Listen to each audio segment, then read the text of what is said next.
Welcome to the Moxie Press podcast. I'm Andrew. You might notice I'm alone today. That's because, due to scheduling, Jessie either foolishly or very wisely left me to do the podcast today on my own. So we'll see how it goes and we'll see if she regrets that decision. Today, you're going to hear a conversation I had with Isabel Torres, a a cognitive neuroscience and social cognition grad student, NYU. She is also our June author spotlight. For those of you who still haven't signed up for the newsletter, you might still not know what that is. That is our monthly spotlight on indie authors that we publish to our newsletter and send out to our subscribers. Typically nonfiction, but it can be any genre or poetry. We have done that before as well. You can submit. Just go sign up for the newsletter. We always put a link every month to submit. You can also follow us on TikTok. We promote it there and on Instagram constantly. So there's always a way to do it. It's a tight form, but sign up. It's on our website, moxiepress.biz. Get our newsletter. We feel it is a cornerstone of our business, and we feel that it's very important to highlight indie authors, especially people with something interesting to say. So today's conversation is awesome. It's very in-depth. We did publish an excerpt from a paper that she wrote at NYU.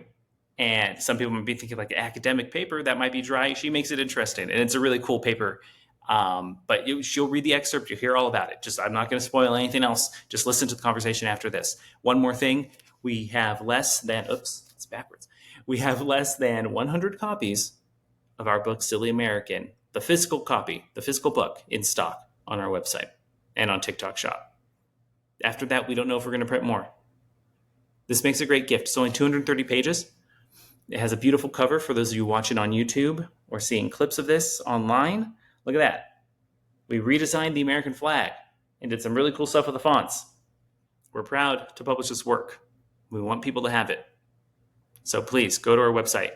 You missed the chance at Father's Day since this episode's dropping on June 20th, but still makes a great gift for someone else. Maybe you have someone who's a little more right-wing in your life.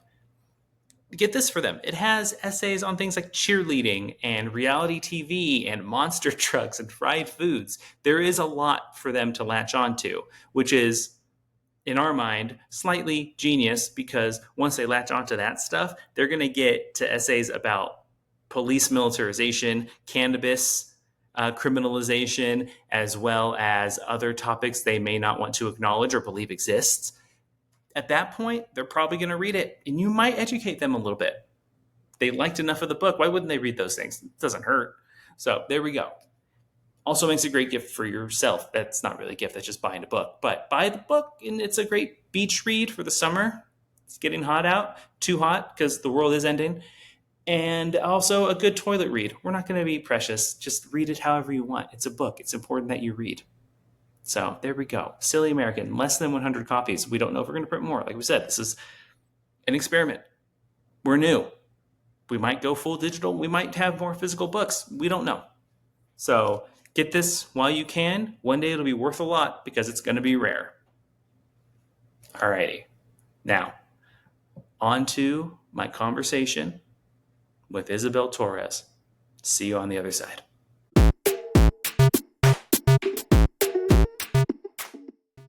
Hello, everyone. This is Andrew from Moxie Press. You just heard me talk in the intro right before this, so I won't introduce myself anymore. Instead, I'm going to introduce our guest, Isabel Torres. First off, do you prefer Isabel, Izzy, not any of those, or? No, just Isabel is fine. Yeah. Okay, cool. I realized I didn't ask you that before that. Some people don't like their full name. I don't like it when people call me Andy. So there you go. So Isabel is a cognitive neuroscience and social cognition graduate student at NYU with a passion for studying prejudice and power dynamics. Her hope is to raise awareness and build psychological interventions to dismantle prejudice and work towards a more equitable world, aka our kind of person here at Moxie Press. So welcome to the podcast. Thank you so much. I'm so excited to be here to talk a little bit more. Of course, yeah. First off, to start, just because we only just met via email and everything recently. Please tell us all a little more about yourself, where you come from, and especially what got you into this line of work? Because I know my brain is not built for cognitive neuroscience. So it'd be interesting to see, talk to someone whose brain clearly and very, very skillfully is. Absolutely. I know it's a bit of a niche field, so I do get this question a lot. For me, so I actually grew up right outside of Philadelphia, Pennsylvania. And my family, so a lot of my story with my passion for psychology, I think to just begin with, comes from my community. I'm Puerto Rican, so the Latino community. And just growing up and seeing how, I guess, there wasn't a lot of discussion about mental health or the access to mental health. And even further, there's a lot of, I could see a lot of my family members dealing with, you know, inequities in access to health care. My grandmother, her neighborhood in Philadelphia is a food desert. There's no access, there's no local grocery store or anything like that. And just seeing kind of the structural inequities that my family kind of have had to navigate for several generations, especially being immigrants to the United States. And so it really got my gears turning about like, why do people think the way that they do, and why do they, I guess, why are some people seen as inferior or less worthy and others as potentially superior, and kind of just why. I think it was a big curiosity for me, and I started to find a lot of those answers in psychology, which I studied in my undergrad. I studied biopsychology at Thomas Jefferson University, so I kind of started right off the bat getting into neuroscience. But also the psychology aspect and the people aspect really stood out to me and was something that I was very passionate about. In cognitive neuroscience, a lot of the focus currently in this part of the field is heavily focused on physiology and algorithmic computations of the brain. So, very technical, I'll say, stuff, um, where I was really interested in kind of seeing how we could start to combine some of this new knowledge we're learning about the brain's physiology and combine that with psychology and social cognition and trying to understand how our brains use different patterns to recognize the world and how those shape our behaviors and our interactions with each other. And so that's really a big part of where my passion in graduate school has come in for social cognition and trying to learn a bit more about power dynamics and, how they are not only created, I guess, on an abstract conceptual level in our mind, but also looking at some of the physiological bases for some of this behavior as well. So that's kind of like a broad nutshell of what I've been No, studying over these great. last Yeah, couple no, of I years. mean Yeah. that. Yeah, like I said, I could, my brain would never allow myself to let myself get so deep in, especially like neuroscience, but science in general. So it's great for one to have someone who can explain it so well, but also, you're clearly focused on like practical application, which I think is the thing that if that was more happening, I probably would have studied something. Well, I wouldn't have met my wife and owner of Oh. Moxie Press had I not gone to the college I went to. So it was worth it, but Oh, probably would have made my parents a little prouder had I not studied acting. But that's really cool. Thank you for that. yeah. That's awesome and a perfect setup for the next thing, which is we chose, as you know, your piece Mhm. as our June author spotlight in our newsletter. Everyone today would have gotten the newsletter and they would have seen it. But for those who, one, want to hear it out loud, or two, haven't had a chance to open it, but still, are interested, we'd love for you to read the excerpt that we chose from your piece. The piece is called Dismantling Collective Narcissism by Boosting Self-Esteem. Um, and yeah, we'll get into it when you're done. But please, when you're ready. Yeah, I'm so sorry. Could you just repeat the question that you just asked? I apologize. Yeah, I was just going to say we'd love for you to read Oh, the yes, excerpt that we absolutely. submitted. Yeah. Just one second, I have it here. Um, So, controlled processing was studied specifically in relation to police officers and the racial bias in their decision to shoot a potential civilian or assailant. When studying the psychology of learning, many studies focus on the development of automatic learned behaviors. In their work studying latencies and police reaction time, Carell asserted that despite holding preconceived racial biases, they were consciously focusing their attention on key cues to compensate for their bias. For example, prompting yourself to look for more cues to assess the perceived threat after first noticing that the person has dark skin. While officers showed a significant amount of bias in their decision to shoot, they were better able to delineate between armed and unarmed subjects than regular civilians, suggesting that training can increase controlled processing proficiency. The authors further elaborated, however, that it was unclear what kind of training reliably helped people to perform better in racial bias tasks, specifically utilizing controlled processing. In my paper, I proposed that training individuals to utilize controlled processing in intergroup interactions can help create an internal system of checks and balances in the way that we express our biases. Biases and generalizations about the world around us are natural consequences of our brain's attempt to conserve energy and to process information efficiently. Instead of fighting those innate cognitive mechanisms, I propose that we have to find ways to redirect and harness them for community building. An apt analogy is that we cannot stop a river from flowing, we can only redirect the current. In fact, if the right geographical structure is present, rivers can flow south to north like the Nile or flow simultaneously in different directions like the Hudson. In psychology and human society, redirecting maladaptive prejudice biases starts with building a healthy self esteem and in group satisfaction structure. In the same vein that someone cannot put what they need to into a romantic relationship if they don't love themselves, people can't dismantle their own prejudice beliefs about others until they dismantle the prejudice beliefs that they hold about themselves. For example, a white straight man who is successful in his career may view an Asian queer woman who is successful in their career as cold competition who is competent but isn't smart like him. Collective narcissism would prompt this individual to view the other person as competition and as simultaneously inferior.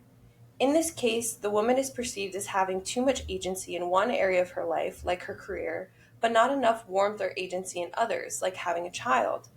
This punching down behavior is a reflection of that individual's fear that their in group, by association themselves, will be dismissed in the same way that others are. In order to redirect this maladaptive projection to productive introspection, one first has to accept the following conclusions. Stage one, I am not perfect, nor am I able to perfectly embody all of the values of my community, good or bad.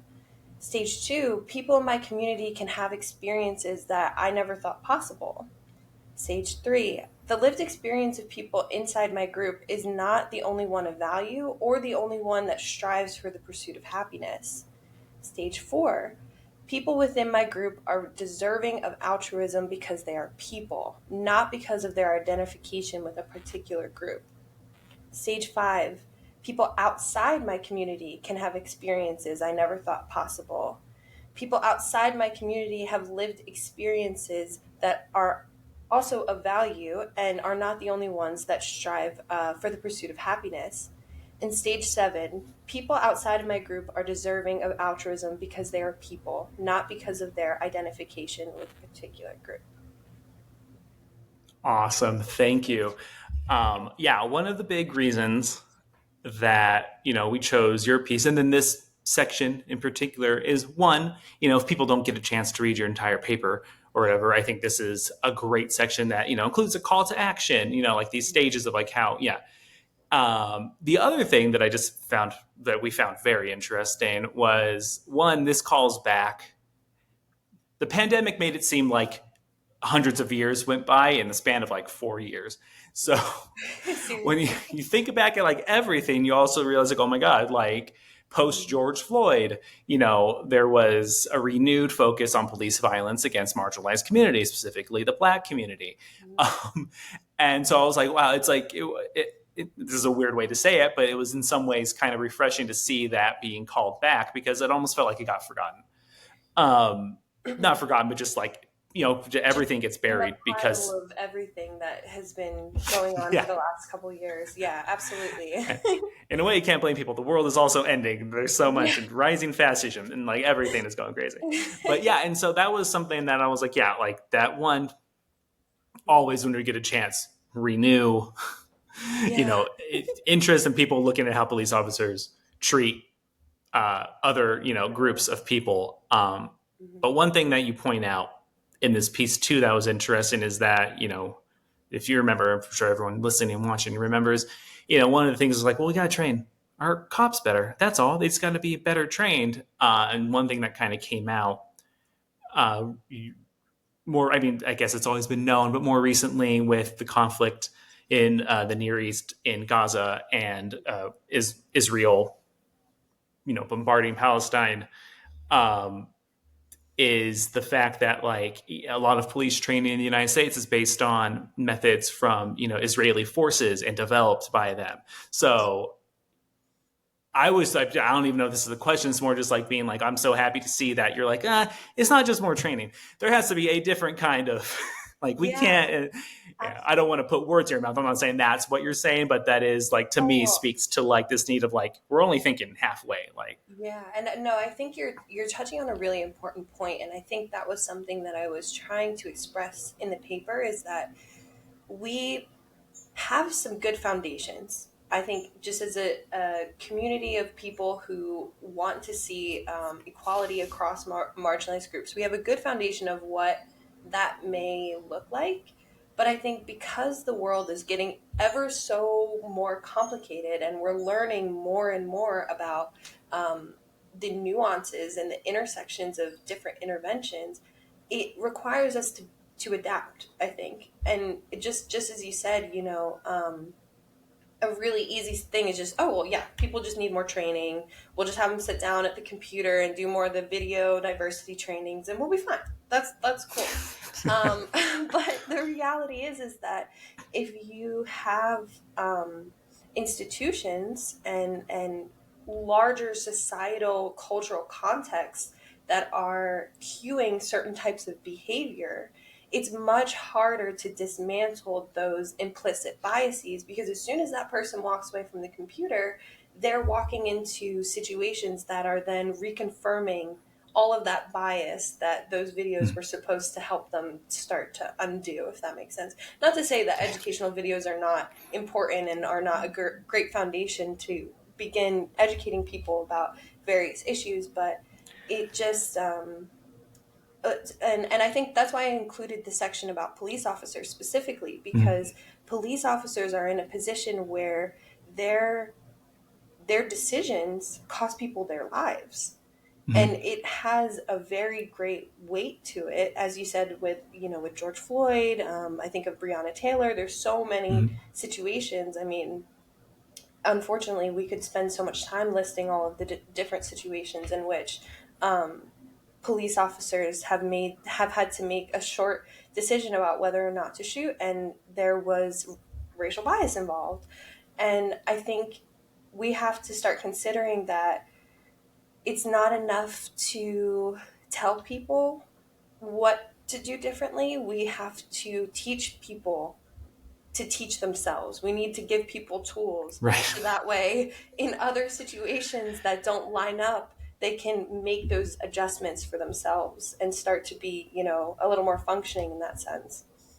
Yeah. And I mean, like, even like going back to your example of like workplace and like, just harassment, like we've, a lot of us have been onboarded in a workplace and like had to watch the videos, and like you can feel from HR that sense of like, there's just watch it. Like it just has to be done. It's like been the same video for 10 years. So like you said, like institutions, like they have to redo all of these things because it's easy not to care, but I've worked in places, we've all had the training, and there's still, raging lunatics on the sales floor and Yes. stuff. Like we still have, yeah, a lot of issues. But And I think, and sorry to cut you off. I think no, no. the big part of my paper is that I want to start looking at a place where we're pushing past tolerance. I think a lot of the diversity Hmm. initiatives that we have now are shooting for tolerance. You need to just essentially just get over the fact that there are marginalized people in your space and you have to tolerate it, right? And I just, to me, it's a start, but when we're looking at long term and what it takes to do real community building, there's going to have to be some, I guess, cultural reckonings that I think need to happen, including, how we understand how prejudices are built, maintained, and how they change over time. I think a lot of people don't like to focus their research or their time on that specific aspect. Not that I think, let me phrase that. I think there's a lot of focus on how bigotry and prejudice affect marginalized people, which is Hmm. incredibly important. And that's the other side of a lot of the work that I've been studying and working on. But I think the other half of this equation is looking at the people who hold prejudice themselves and trying to really dismantle and figure out what are the cognitive mechanisms here that are upholding this, because behavior and thought patterns, our brain holds on to them when they are positively associated, or when they keep being confirmed. Our brain is like, okay, this makes sense. This makes sense. So I'm going to keep going with this narrative of the world because it's being confirmed for me and it's confirming things about my identity for me. And so, how do we basically make people conscious of things that they're not conscious of? Well, I think like part of it too is that, especially in the United States, we're very, I feel, anti-introspective Yes. society here. And like certain can like this isn't, obviously like there are historical factors at play. It's not just we're mostly I mean, in my mind, mostly talking about like straight white men. But there are other communities who just like historically, for whatever reason, like Mhm. therapy isn't a thing. Even like the most obvious tool, therapy isn't like accepted. Mhm. And I think there is like, yeah, it's just like you said, just like in like people need to also work on their own prejudices, but we Yeah. don't want to. I think as a society, like Mhm. no one wants to be told that they've been wrong for 40 years Exactly. about how they think, but it's important. And I Got to think dismantle the ego. that's when I brought up the stages in that excerpt there. That's why a big focus of the paper was on self-esteem, Hmm. because as you said, it's really hard to hear that your point of view of for the last however many years is not really right, or is not I guess accurate, I'll say. um, And so people really struggle with that dissonance. There's a lot of Hmm. cognitive dissonance that goes on because people generally don't like to sit with discomfort on any topic. So we tend to our brains tend to find ways to ease that discomfort, and a lot of times that comes to, rationalizing, oh, I couldn't be racist. I can't be racist because, I have these friends, and or it comes to dismissal where people say stuff like, oh, it's not that big of a deal. Like, I was just making a comment. That's not that big of a deal. Because people can't sit in that discomfort that they have done something that is not acceptable.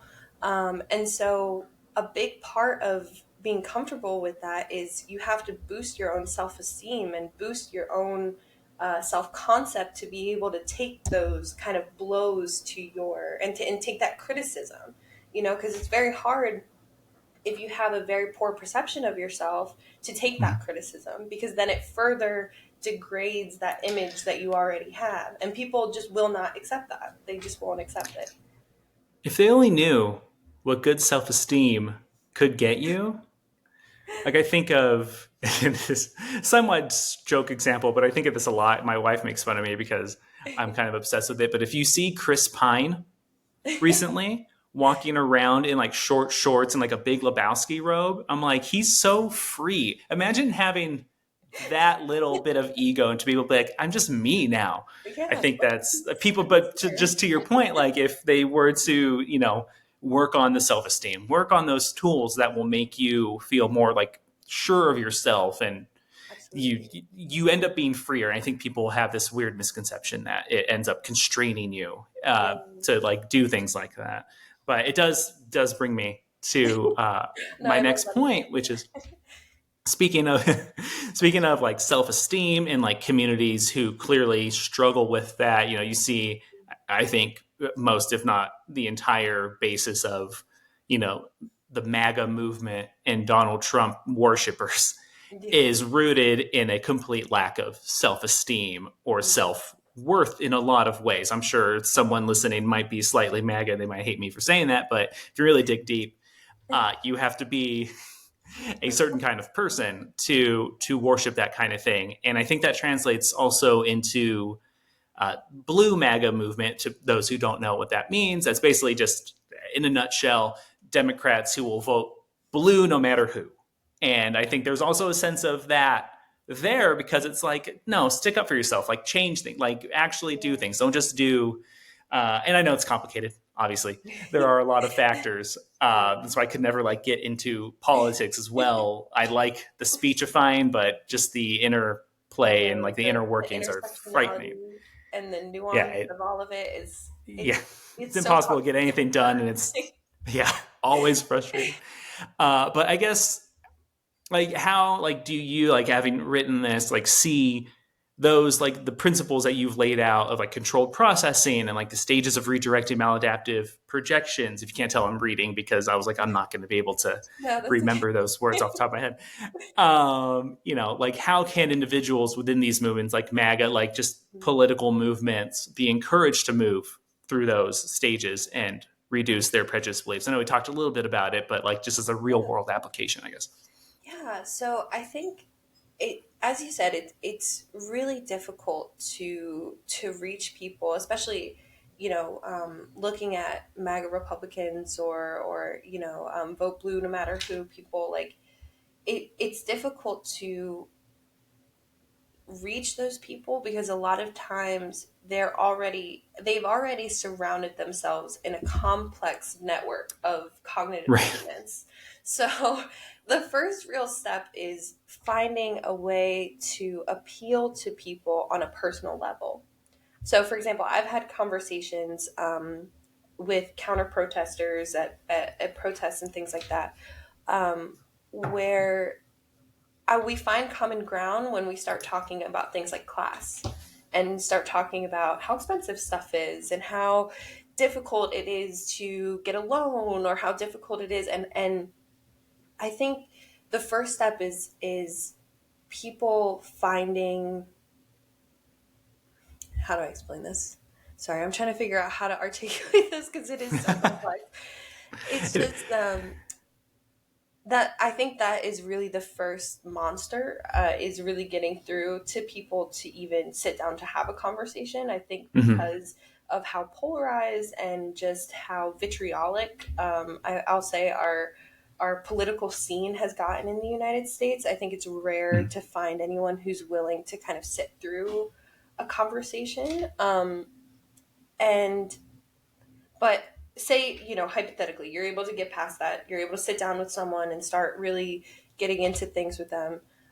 My first thought is therapy, always, is Mhm. to find a way to find a professional who can help you focus on aspects of your life where you may feel out of control, where you may feel an undue stress and frustration, mainly due to your feeling of lack of control. Because I think that people who hold such prejudiced beliefs do so as a way to make sense of the world and to have a feeling of control and to have a feeling of belonging, that they're somehow not getting from whatever social situations they're in, whether that be from their family, whether that be in their work life. There's something lacking there in community, and that is really what, when we look at MAGA Republicans, that's why they have such a strong base, is because many of them have found community where they have not been able to find it before. And unfortunately, that I, community has been based on derogating other people.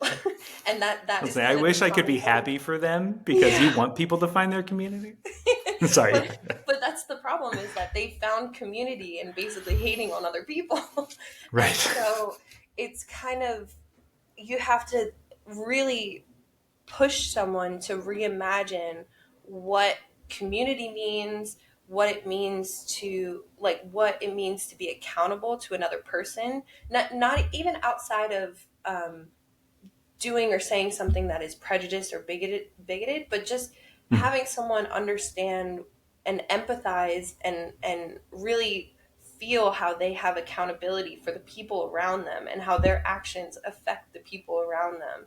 I think it sounds so um, rudimentary almost, but you really have to take people back to, the golden rule, like, you treat others how you want to be Mhm. treated. And it sounds so basic, but as we get older and things get more complicated, you find that people fill in reasons of why those that golden rule no longer applies. And so you really have to bring things down to brass tacks and say, okay, let's look at who you are and how you treat the people in your immediate circle, so that way we can start expanding from there, if that makes sense. Yeah. Well, no, and something you just said just kind of sparks this in my brain, which is like I think of, well, one, to me, it just sounds like how you're supposed to raise children. You Yeah. know what I mean? Like it goes back to childhood in my Mm-hmm. mind, at least. And like I think of my dad, Mm-hmm. a man who is now in prison. Like so, Mm-hmm. like he obviously his life took a very bad path. But I think about his childhood and what he's told me, and like Yeah. I initially grew up in Central California, which is where he's from. So basically, I don't know how familiar you are with Central California or our listeners A or little viewers. bit, yeah. Yeah, it's basically if you took parts of like red states and dumped them in the middle of California between all the cool parts. Okay. That's what Central Yeah. California We is. call that pencil So he, country in Pennsylvania. there we go. Yeah. Yeah. So yeah, and like he grew up like on a farm and raised by his like grandfather who was like a Protestant like minister, preacher, I forget what they call their leaders, but yeah. Yeah. And it was a very strict, and no one would ever admit it now, but I would probably say abusive, household in a lot of ways. Previous generations not known for their amazing gentle parenting. And so it's just funny to me because I'm like, he probably had the way that me and, Jesse are trying to raise our children, because we have three kids, hoping that we can get ahead of all the things that we just talked about created, MAGA Republicans, for example, Yeah. and like what his life would have been like Mm. had, had it not, had he not been raised that way, had it not gone that way, had, he more direction in his life. Luckily, he'll never listen to this. I'm sure he won't appreciate me saying that, but we also know it's true. But yeah, so it's just funny, like really like to me, it's a responsibility of current generations raising their children Yeah. like we are to make sure that we brass tacks is all raising a kid is, Yeah. teaching them that kind of Mhm. kindness. Otherwise, you're just breeding a I whole absolutely new. agree. I absolutely agree with you. I think um,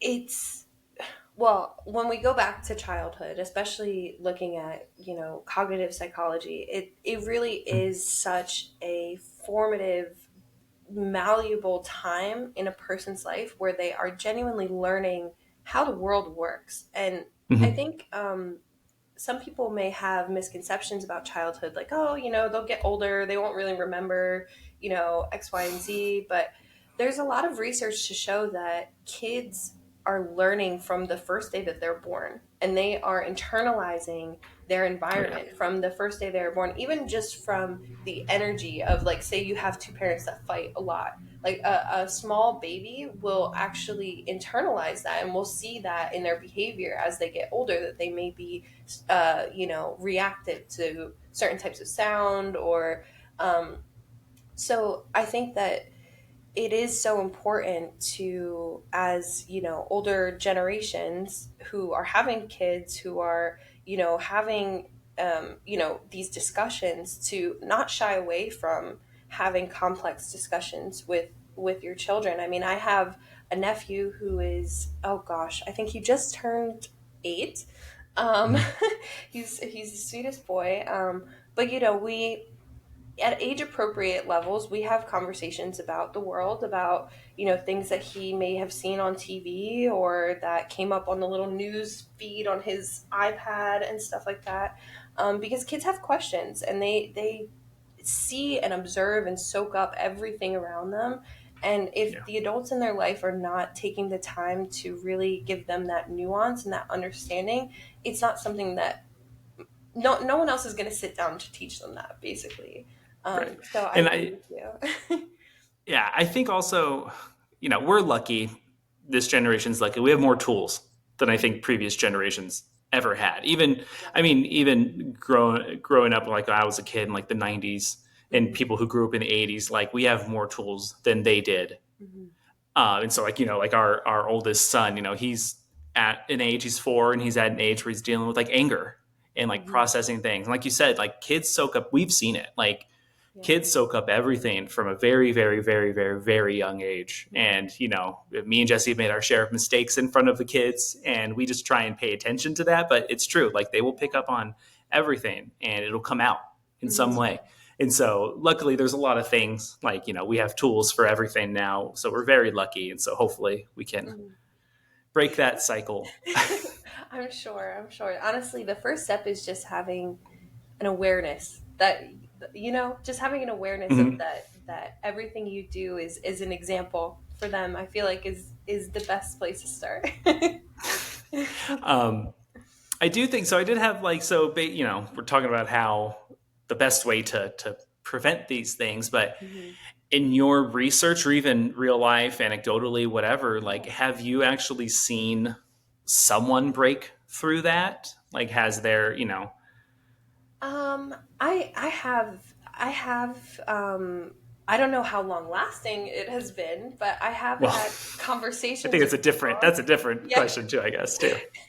But I have had several, you know, debates and discussions with people where I finally was able to kind of get through to them. And I recall one time I was staying over a good friend's house, and this person was kind of like a friend of a friend who just happened to be over and was hanging out with all of us. And um, politics was brought up. We started talking about the BLM movement and George Floyd, and he had a lot of critiques for how the Black community was responding to all of the police brutality, saying things like, "Oh, the talking about the riots, talking about people's behavior, the looting, and just Oh trying boy. to, yeah."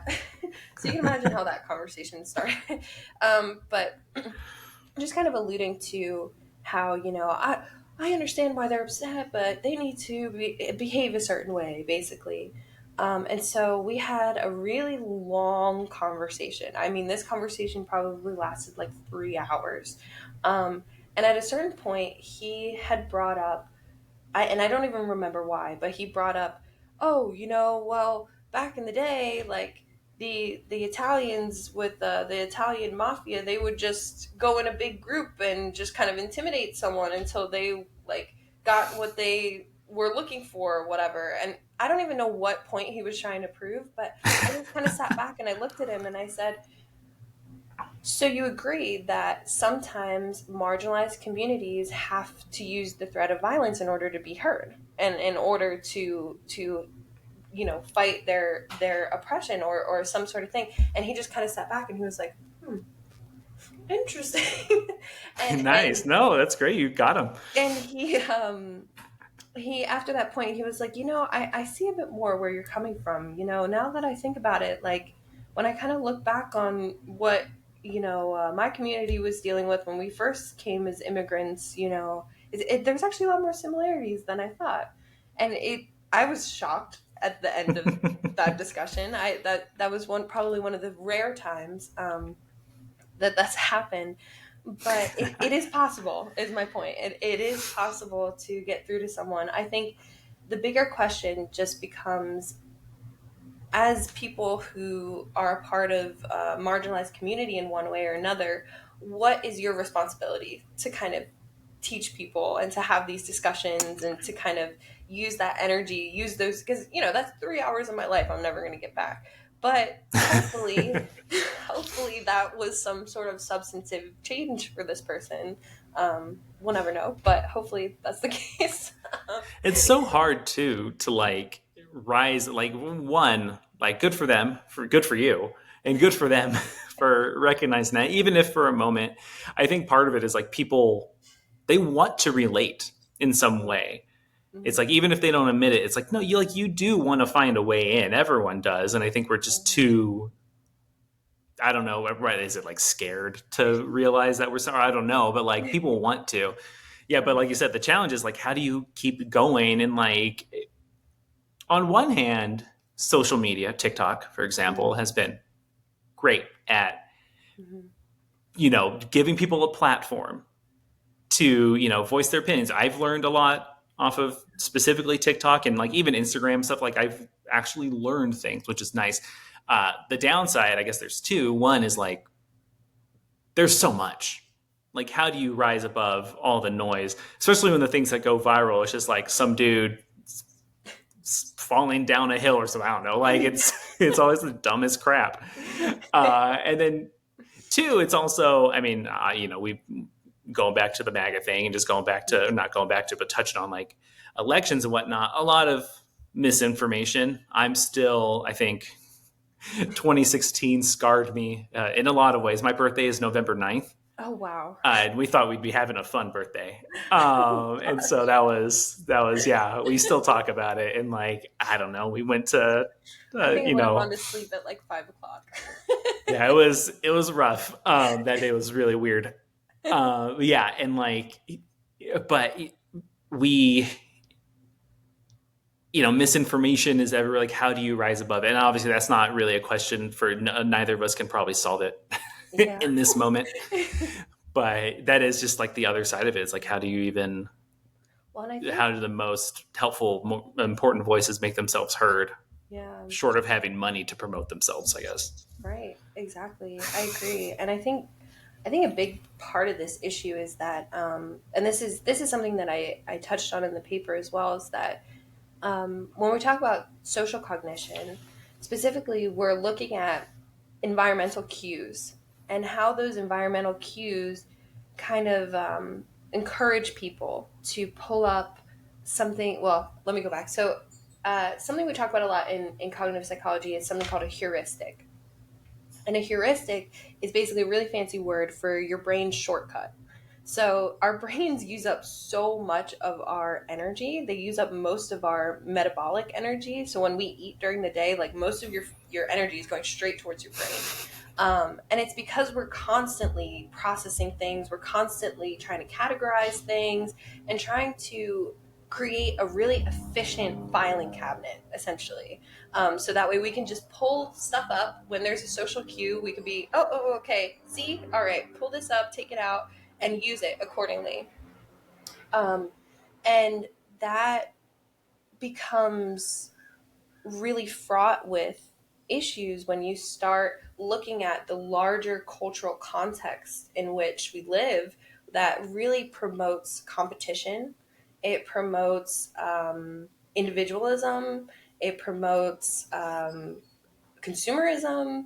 There's a lot of things that our society upholds and champions that serve to isolate us and to really divide us from building genuine community with each other. And I think that's why we're seeing a lot of people finding community in their hate for other people on both sides, wherever you are. I think a lot of people are finding community in what they hate, and it's because we are living with so many societal cues that make it really difficult for us to look at each other on an even playing ground. So, as soon as I go to the airport and I'm walking around and I see someone in a MAGA hat, my first thought is, all right, I'm turning around. I don't need to be anywhere near this person. I don't want to make eye contact. This person, whatever. And you see how it just serves to kind of uphold that individualism that I was talking about. And I really think that that is the competition, the individualism are really what are holding us back from um, being able to make some real progress with each other, and really being able to dismantle some of these um, prejudiced belief systems, is because we're constantly being told that you need to be fighting for this top spot all the time, whether it be in work, with how your family life appears, your appearance, your education, whatever. You always, everyone, in at least in the United States, is kind of this mindset of like, you have to be the best all the time, and if you're not being the best, then what are you doing? And it just doesn't leave any room for people. It doesn't leave room for people at all, in my opinion. Yeah. No, no, you're right. I mean, like as a straight white man myself, my biggest thing is my need, especially in arguments with my wife, like with Jesse and stuff, like to be right, even when I know I'm wrong. Yeah. But even like looking at other people, and like I think something that we both deal with a lot in our brains is like, how do I even have a conversation with somebody who, for example, believes Israel is doing the right thing? Yeah. And like, how do you get past that? But I know there is common ground. I know that there is something in there, but it's like this.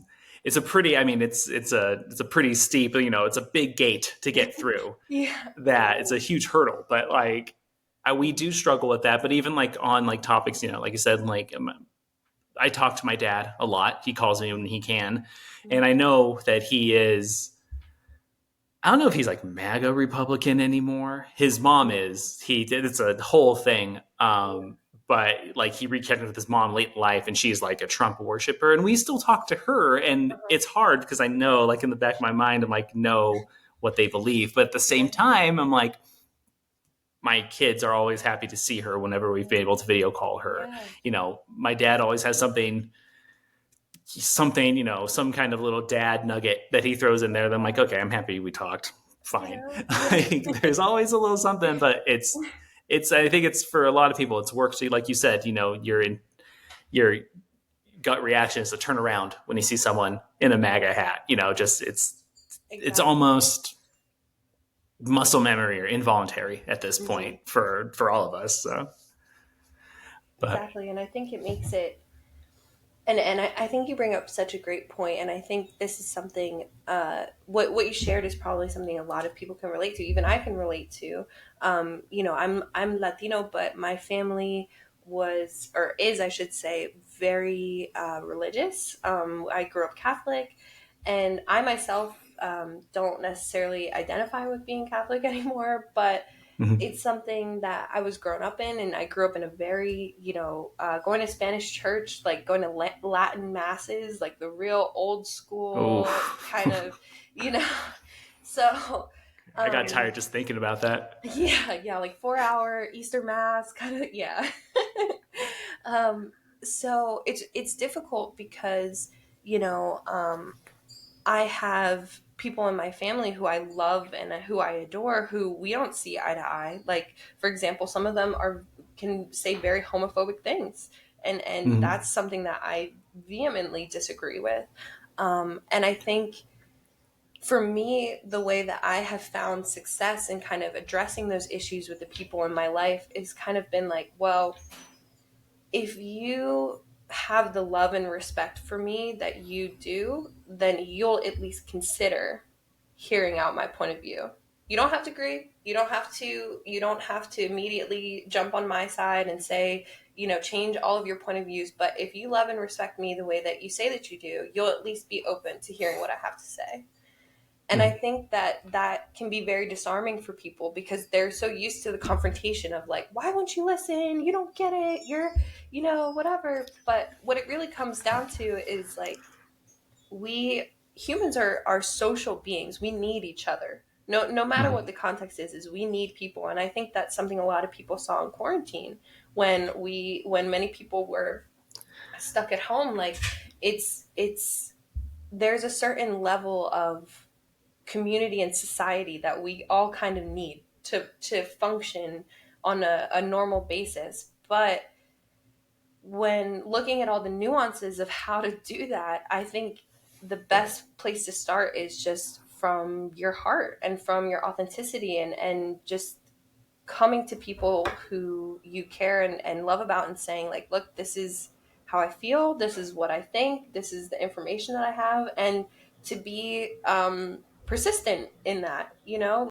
I think the last thing I have to say is, like, it takes patience and practice. I won't say that it doesn't, because I've spent a lot of time being very frustrated with people, and I'm not even speaking about my family, but just in general. Um, and it takes a lot of time to understand what your own boundaries are in trying to educate others and trying to, you know, give other people resources and things like that, because it is exhausting. But it's community work. Community work has to be, it has to be both ways. So I don't know.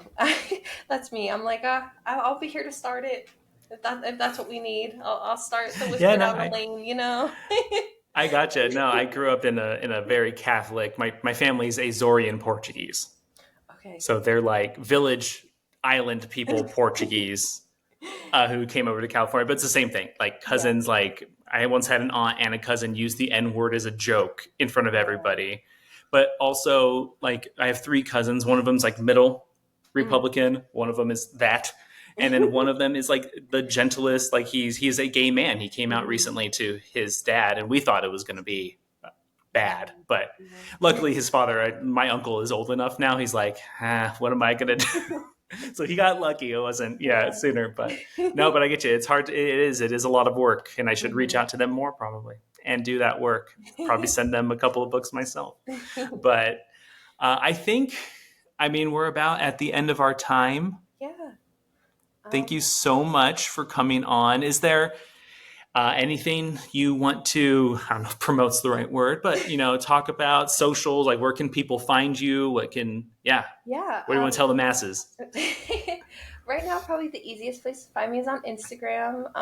I think my Instagram handle is Isamelia6, or well, ISAMELA6. If anyone's It'll also interested be in in reading more. the description. Yeah, so if anyone's interested in, reading more about the paper or has more questions, I love talking to people about this stuff. So please feel free to reach out to me. Yeah. So, Amazing. Thank you well, so thank you much for so much. coming on. We hope we can talk again. Yeah, thank you so much.